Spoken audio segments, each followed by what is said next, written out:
You spent 5 hours studying last night, highlighted every important line, read the chapter 3 times, and walked into the exam room feeling ready, only to stare at the first question and realize your mind was completely blank. Everything you read, everything you highlighted, everything you swore you understood gone, as if someone had wiped the hard drive clean overnight. That sickening feeling of knowing you saw the answer somewhere on page 47 but being physically unable to pull it out of your head is not a sign that you are stupid. It is not a sign that you are lazy. It is a sign that your brain was working in the completely wrong direction the entire time you were studying, and the cruel irony is that the harder you worked in that wrong direction, the more confident you felt walking into that exam room, and the more devastating the blank out became when it hit. The problem was never effort. The problem was never hours. The problem was that the way most Americans are taught to study from elementary school through graduate school is fundamentally incompatible with the way the human brain actually stores, organizes, and retrieves information, and once you understand exactly where that mismatch lives, you can fix it in as little as 3 days with nothing more than a blank sheet of paper and a pen. People generally fall into 2 categories when it comes to learning. There is the person who reads the textbook 10 times, highlights everything in 4 different colors, copies notes into a second notebook, rewatches the lecture recording at double speed, and still walks into the testing center with a head full of fog. And then there is the person who glances at the material once or twice, never highlights a single sentence, barely takes notes, and somehow pulls every key concept out of thin air when it matters. Most people assume the difference between these two is raw intelligence, that the second person simply has a better brain, a faster processor, more natural talent. But neuroscience says otherwise, and it says so emphatically. The difference is not about how smart your brain is. It is about how you use it. Specifically, the difference comes down to the direction in which the brain is being engaged during the study session. The first person, the one who reads and rereads and highlights, is using the brain exclusively in the input direction. Information is flowing into the eyes, across the visual cortex, and creating a shallow sense of familiarity that the brain mistakes for actual knowledge. The second person, the one who seems to barely study, is using the brain in the output direction. They read something once, closed the book, and then forced themselves to recall what they just read. They quizzed themselves. They explain concepts out loud to no one. They scribble what they remember on scratch paper. And in doing so, they are engaging an entirely different neurological process that is, according to decades of research, vastly more powerful at creating durable long-term memories. The brain changes more when it retrieves information than when it receives information. That single sentence might be the most important thing you ever learn about learning, and understanding why it is true will change the way you approach every exam, every certification test, every professional skill, and every piece of knowledge you want to keep for the rest of your life. When you sit down and read a textbook chapter, your eyes track across the words. Your visual cortex processes the shapes of letters and the meaning of sentences, and your brain generates a low-level signal that says I have encountered this information. That signal is weak. It is the neurological equivalent of someone mentioning a stranger's name at a party. You heard it, you processed it, but you have almost no chance of remembering it tomorrow because your brain never had to work hard to do anything with it. Highlighting makes this problem worse, not better. Because the physical act of dragging a fluorescent marker across a sentence gives your brain an additional false signal of engagement. You feel like you did something. You feel productive.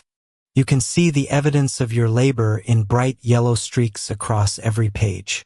But the brain did not actually do the heavy lifting required to move that information from the fragile holding area of short-term memory into the reinforced architecture of long-term storage. All you did was make your eyes do manual labor while your brain watched from the sidelines.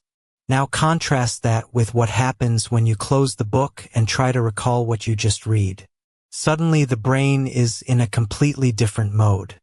Instead of passively receiving signals from the eyes, it is actively searching through its own neural networks, hunting for the information it stored minutes ago, trying to reconstruct concepts from incomplete fragments. This process, called retrieval practice by cognitive scientists, or more commonly known as active recall, sends a dramatically stronger signal through the synaptic connections that hold your memories together. When a neuron fires to retrieve a memory, the synapse connecting it to the next neuron in the chain gets physically stronger. The connection becomes thicker, more efficient, harder to break. And the more difficult the retrieval is, the more your brain has to struggle and strain to find the memory, the stronger that synaptic reinforcement becomes. This is not metaphor. This is not motivational language.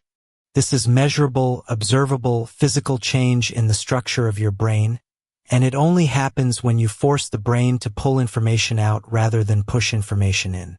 A study conducted with 52 middle school students demonstrated this principle with striking clarity. Two groups studied the same material under identical conditions. The only variable that differed was what they did after reading. One group reread the material multiple times. The other group attempted to recall the material from memory without looking at the text. When both groups were tested on the content, the retrieval group significantly outperformed the rereading group on short answer questions. The difference was not small. It was not marginal. It was the kind of gap that separates a failing grade from a passing one, and it was produced not by studying more but by studying differently. What makes this even more powerful is that the benefits of retrieval practice extend far beyond simple test scores. Students who practiced active recall also showed measurable improvements in metacognition, the ability to accurately assess what you know and what you do not know. This is a critical skill because one of the biggest problems with passive studying is that it creates an illusion of knowledge. You read something 3 times and it feels familiar, so your brain tells you that you know it. But familiarity is not the same as knowledge. Familiarity means you recognize it when you see it. Knowledge means you can produce it when you need it. These are neurologically distinct processes, and only retrieval practice trains the second one. When you close the book and try to write down what you remember, every gap in your paper is a precise diagnostic tool telling you exactly where your knowledge is weak. You are not just studying. You are simultaneously evaluating the quality of your studying, and that self-evaluation ability, that metacognitive awareness, is what separates people who can learn anything from people who feel like they study all the time and never get anywhere. The person who studies well is not the person who knows the most. It is the person who knows exactly what they do not know and attacks those gaps with surgical precision. So why does retrieval work so powerfully at the neurological level? Memory formation in the brain is centered in a region called the hippocampus, where new connections between neurons, synapses, are created and strengthened through repeated activation. Every time a synapse fires, the connection between those two neurons becomes slightly more robust. This is the fundamental mechanism of learning at the cellular level, and it has a critical implication. Synapses that are used frequently become strong and durable, while synapses that are rarely activated gradually weaken and are eventually eliminated entirely. The brain is constantly editing itself. It is pruning unused connections and reinforcing active ones in an ongoing process of structural reorganization. A research team from a major university published findings confirming that even in the adult brain, this dynamic process of synaptic strengthening and pruning continues throughout life. Neurons are not static. They are constantly being replaced, reconnected, and reorganized based on how the brain is being used. The old belief that the brain stops changing after adolescence has been thoroughly demolished by modern neuroscience. Your brain at 50 is still capable of forming new synaptic connections and strengthening existing ones, but only if you give it the right kind of stimulation. And the right kind of stimulation is not passive reading. It is active retrieval. When you passively read text, the synapses involved receive a faint activation signal, enough to maintain a brief sense of recognition but not enough to trigger the kind of structural reinforcement that creates lasting memory. When you actively retrieve information from memory, Those same synapses receive a powerful activation signal that drives physical changes in the connection strength.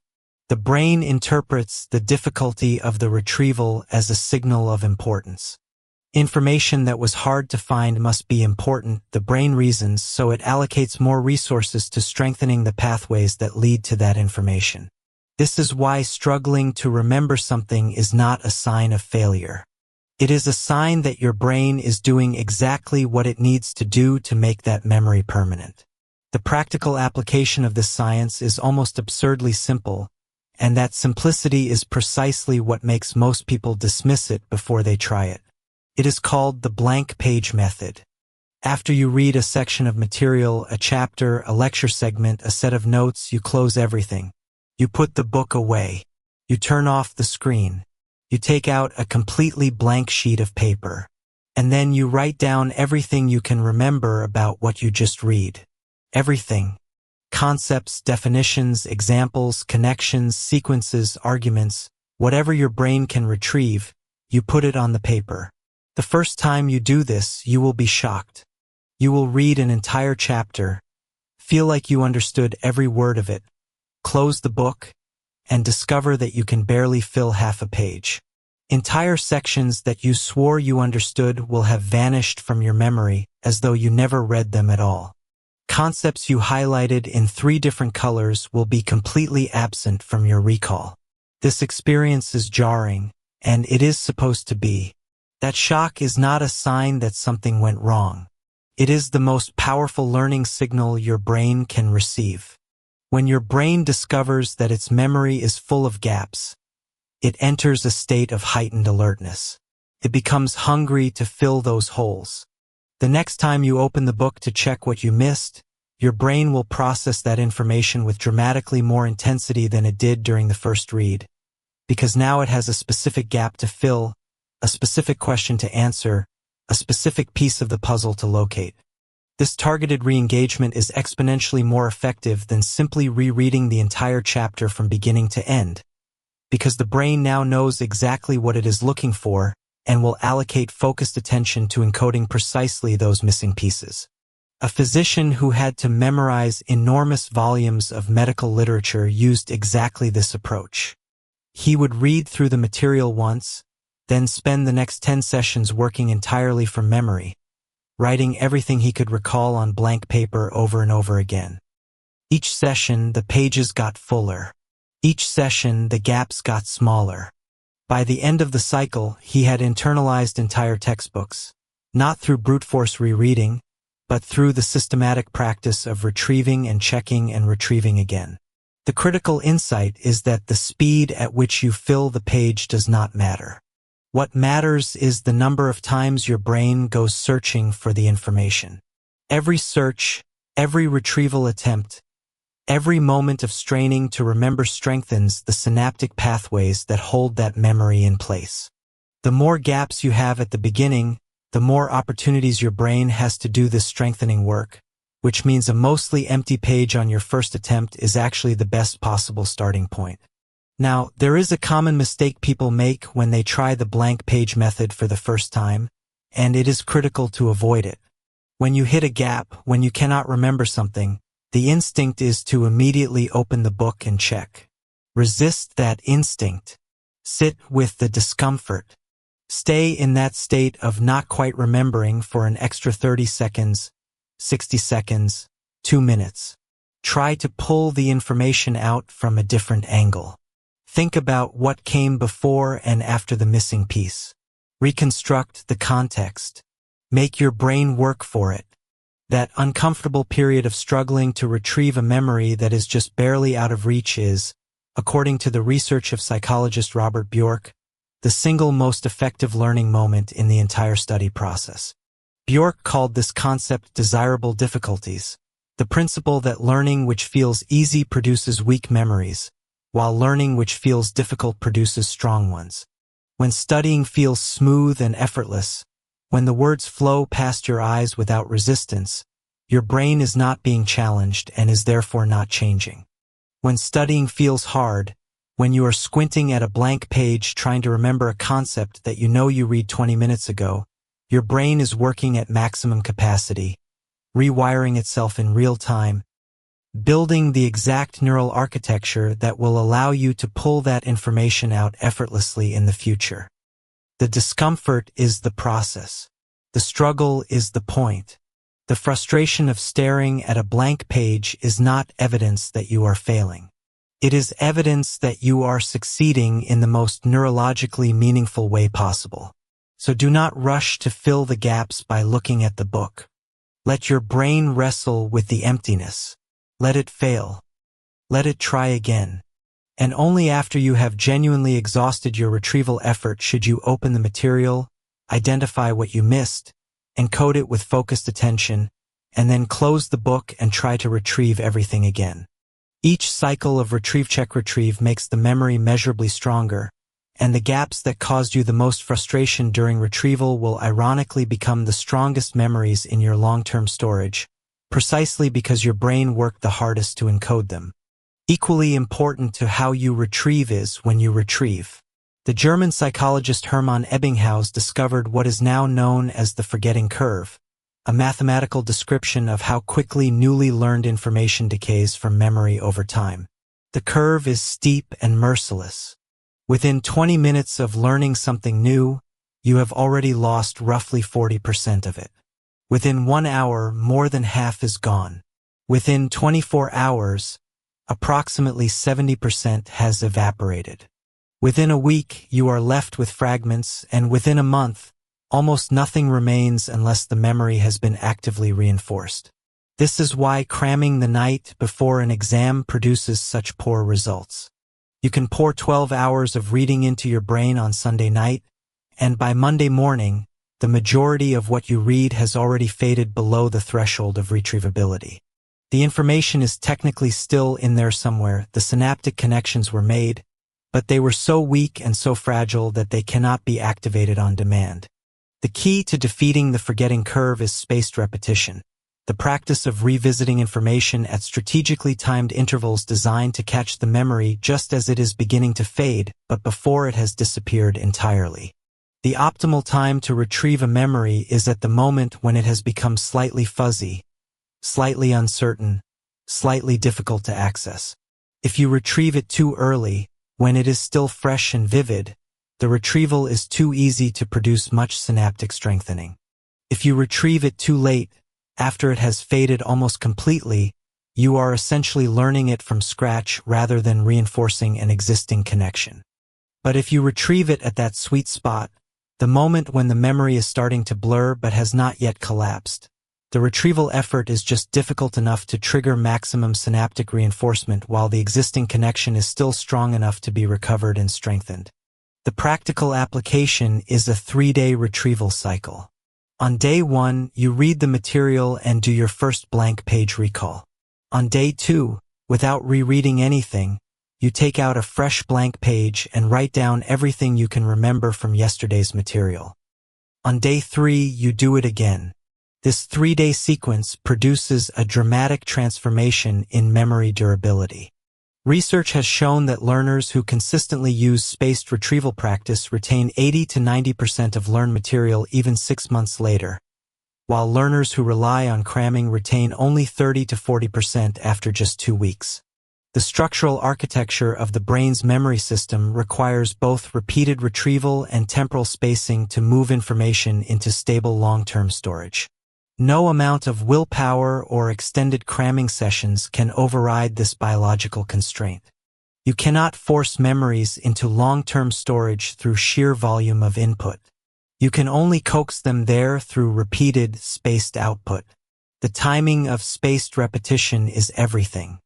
Review too early and you waste the opportunity because the memory is still strong enough that retrieving it provides minimal benefit.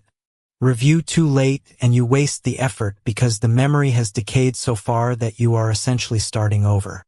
The sweet spot is right when the memory starts to feel hazy, when you can sense that you knew it but have to work a bit to bring it back.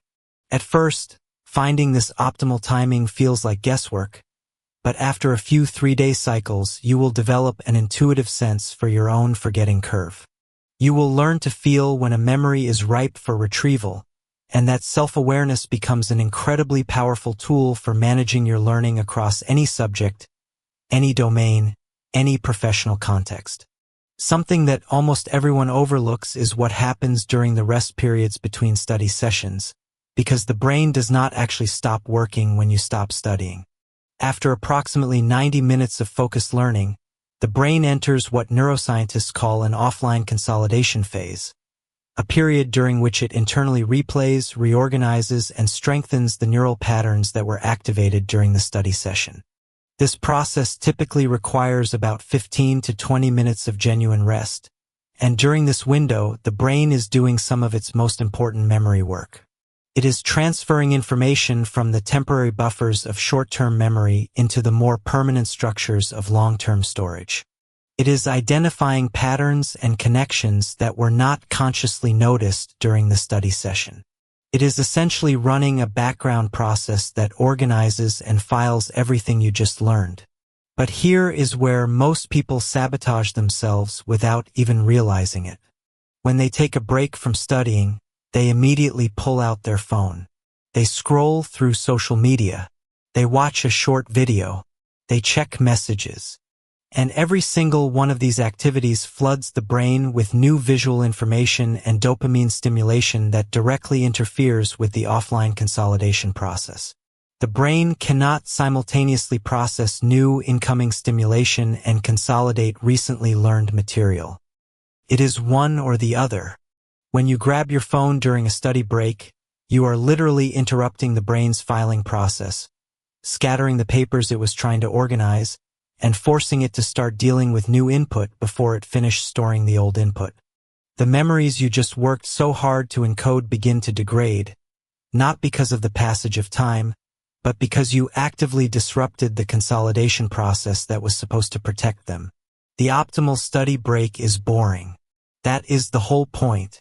Sit quietly, stare at a wall, take a short walk around the block without headphones. Close your eyes and let your mind wander.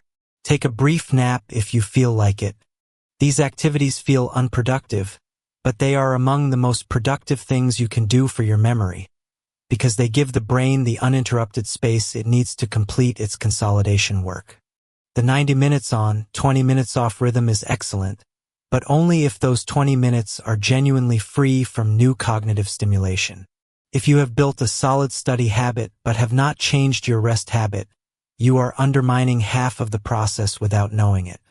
This offline consolidation process also operates while you sleep, and in many ways, sleep is the most critical phase of the entire memory cycle. During sleep, particularly during REM sleep stages, the brain replays the neural patterns of the day's learning at accelerated speed, essentially running the information through consolidation cycles over and over throughout the night. This is when the brain draws the long-term memory map, deciding which connections to strengthen, which to maintain, and which to prune away. Sleep deprivation devastates this process.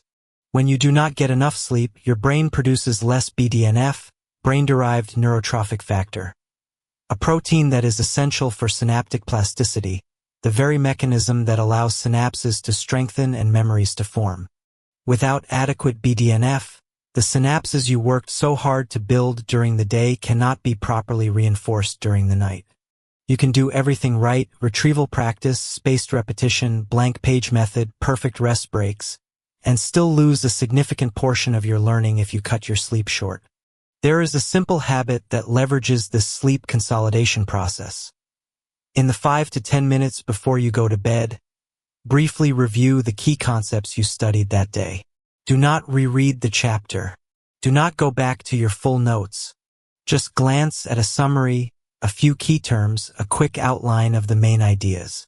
This gives the brain a directional signal, a set of instructions for what to prioritize during its overnight consolidation work. Think of it as telling your brain which files to move to permanent storage before it starts its nightly filing shift. This single habit can noticeably improve how clearly you remember material the following day, and it costs you nothing but 5 minutes and the discipline to put your phone away before bed. If you find yourself constantly tired despite getting what seems like enough sleep, Examine the quality of your sleep before you reduce your study hours. Sleep is the final gateway of memory. No matter how diligently you practice retrieval during the day, if your sleep is compromised, the day's work cannot cross over into long-term storage and will gradually disappear. The results of your study efforts are harvested by your brain while you sleep. Staying up late to study and waking up early to study more is not building memory. It may actually be erasing it. Another remarkably effective way to strengthen memory is to take what you have learned and explain it to someone else. When you prepare to explain a concept, when you organize your thoughts with the intention of teaching, your brain shifts into a completely different processing mode. Instead of simply storing individual facts, it begins to link those facts together into a coherent narrative, identifying logical relationships, causal chains, hierarchies of importance, and points of potential confusion. This is known as the protégé effect, and the research behind it reveals something extraordinary. You do not actually have to teach anyone for the effect to work. The mere intention to teach, the mental preparation of organizing information as though you will need to explain it to someone else, fundamentally changes how deeply the brain processes and encodes that information. Studies have shown that students who studied material with the expectation that they would later teach it to someone else demonstrated significantly higher retention rates and deeper conceptual understanding than students who studied the same material with the expectation that they would be tested on it. The teaching mindset forces the brain to reorganize information into an output-ready structure. It is not enough to know the facts. You have to know them well enough to make someone else understand them, and that higher standard of comprehension pushes the brain to build richer, more interconnected memory networks. You can activate this effect in multiple ways: explain the concept out loud to a friend over coffee, talk through it by yourself while walking, write it out as if you are composing a simple explanation for someone who knows nothing about the topic, or simply study with the conscious thought that you will need to teach this to someone tomorrow. Any of these approaches triggers the brain's output-oriented processing mode and dramatically enhances encoding. If you try to explain something and find yourself stumbling, if you cannot articulate a concept clearly, or if your explanation has logical gaps, that is not a problem. That is a gift. Every point where your explanation breaks down is a precise indicator of a gap in your understanding, and identifying that gap is itself one of the most efficient forms of studying possible. Knowledge you cannot explain is knowledge you do not fully own yet.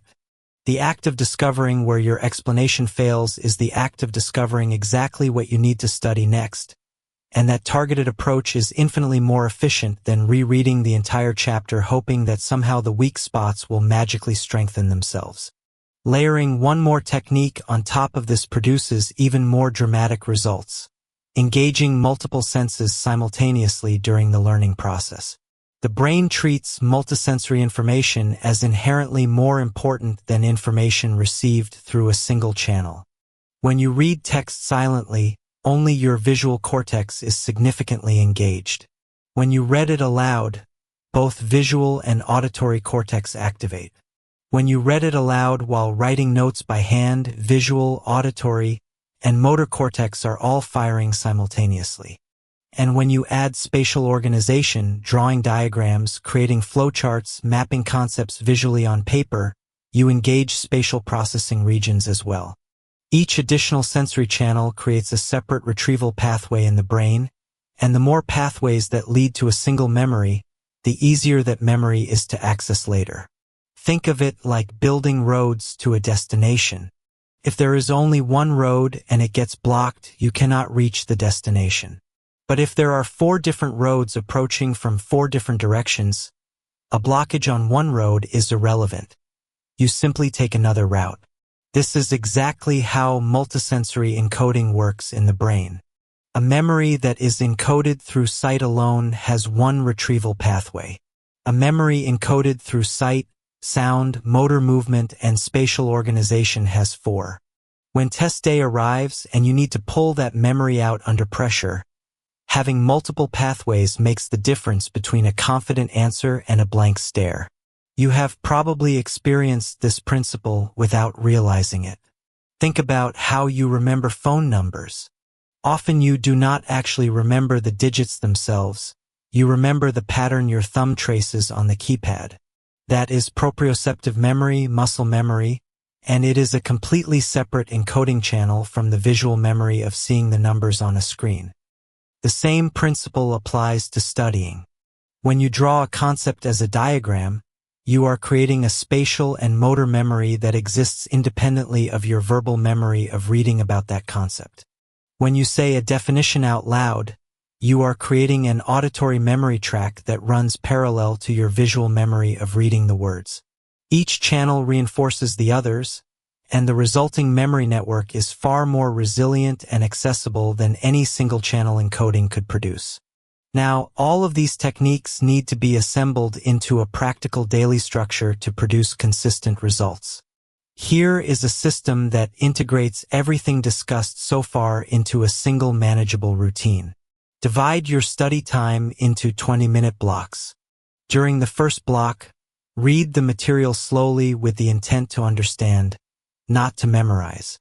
Focus on comprehension, connections, and the logic behind the information. During the second block, close everything and pull out a blank sheet of paper.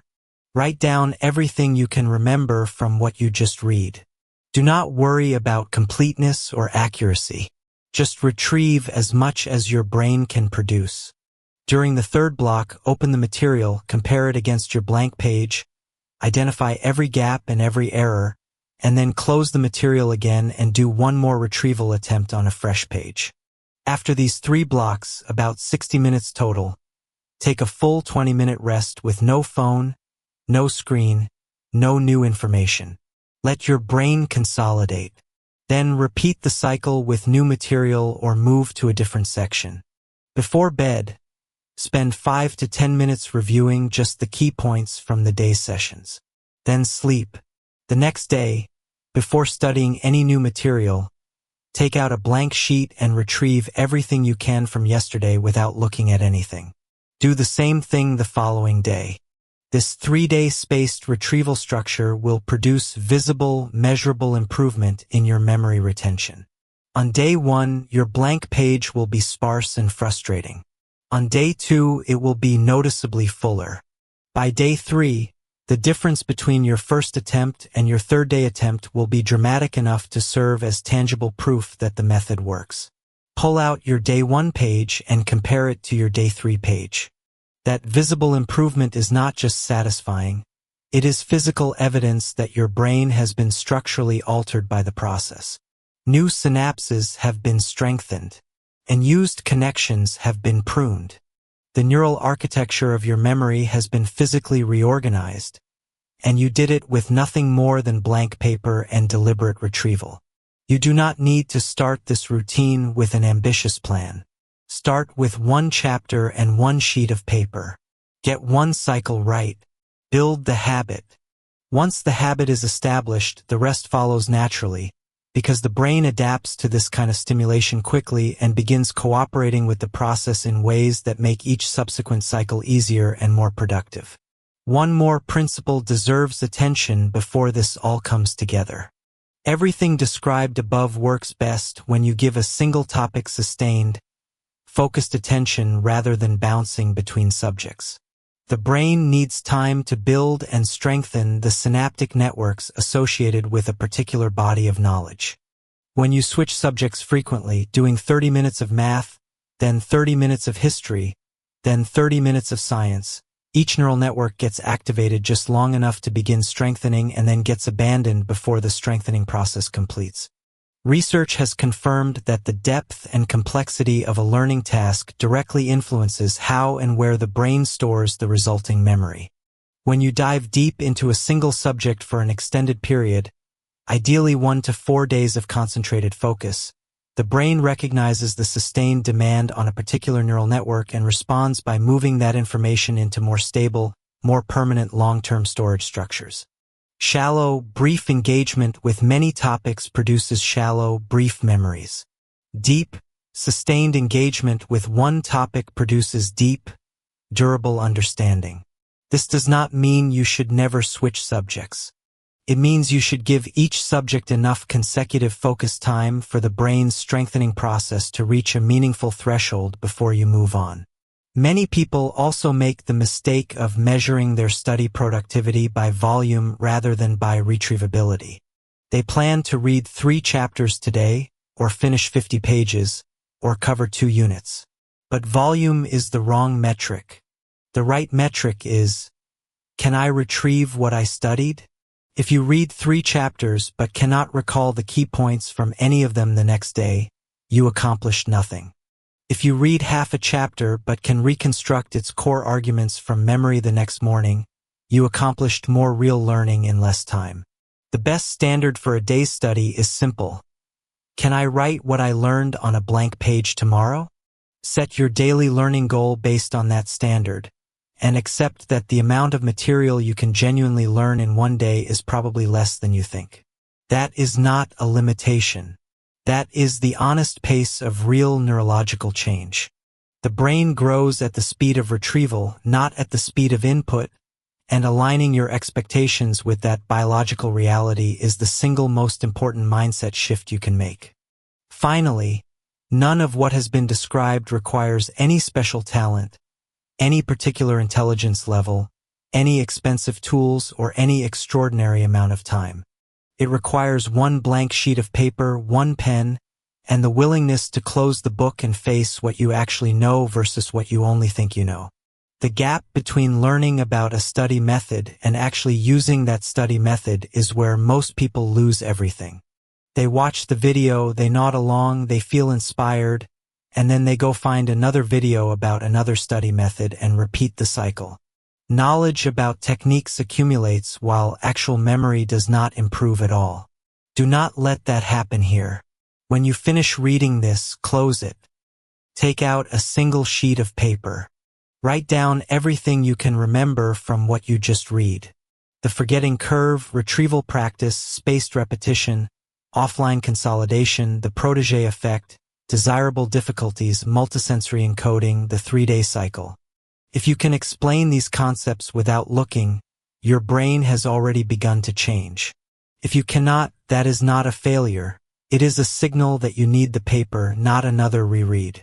That single act of retrieval, performed right now, today, is worth more than watching this 10 more times. Knowing and doing are separated by a gap, and that gap is exactly where memory is either built or lost. Stop collecting study methods. Start using one. Your brain's memory system continues to change regardless of your age. Adult brains still form new synapses, still prune unnecessary connections, still reorganize memory circuits in response to how they are being used. Your brain is not declining. It is waiting. It is waiting for the right kind of input, which is actually the right kind of output. If your memory has felt poor until now, it was not a deficiency in your brain. It was a deficiency in your method. You were working hard in the wrong direction. Read once, retrieve repeatedly, space it over 3 days, rest without screens, sleep well, explain what you know, engage multiple senses, and focus deeply on one subject at a time. Reduce the quantity of your studying and transform the quality. That is the faster path, and it always has been. Try it for 3 days. Just 3. The speed at which your brain responds will be faster than you expect, and the evidence will be right there on the paper in front of you. Day 1 sparse and frustrating, day 3 full and fluent. And the difference between them proof that everything you just learned is not theory but the way your brain has been designed to work all along. Your brain is ready right now. The only question is whether you will give it what it actually needs.